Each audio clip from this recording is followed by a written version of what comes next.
Hey everybody, what's up? I just saw a video about the great Nick Shirley, who has exposed fraud in Minnesota and continues to do so.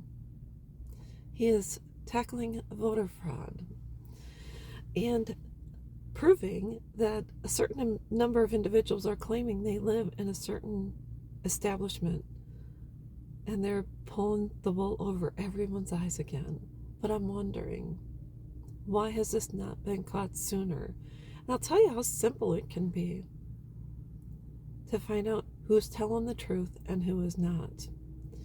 So I'll give you a little bit of background. I used to work for Milwaukee County at back then it was General Mitchell International Airport, and I was the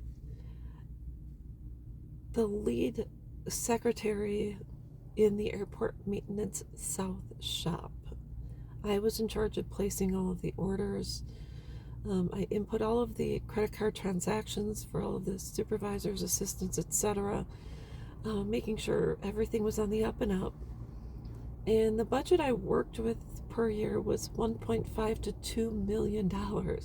And this included the liquid and dry de-icer for the runways. So let's just say I was always on point. And so once a month I would go over all my books and make sure everything was legit.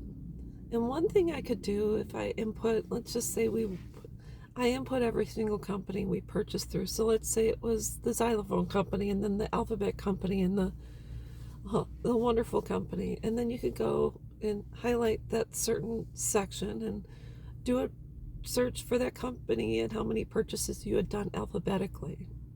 So you could put it in order of A through Z, or ascending through descending when it came to the numbers regarding how little you spent and how much you spent, etc. And so I wonder why this has not been checked when they could simply input all of the names, name and address, do it ascending to descending in order of address, and find out how many individuals live at said place, and that there's more than 2 adults, and you're talking 4, 10, 12 adults. You can go to that business or residence and check IDs. You can check if what they're saying is true.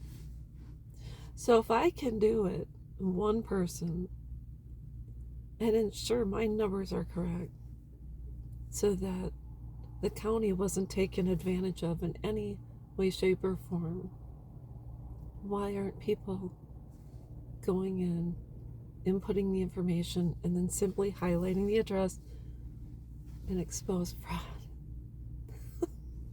I'm just wondering. I can't wrap my head around it. Why am I so surprised? I don't know.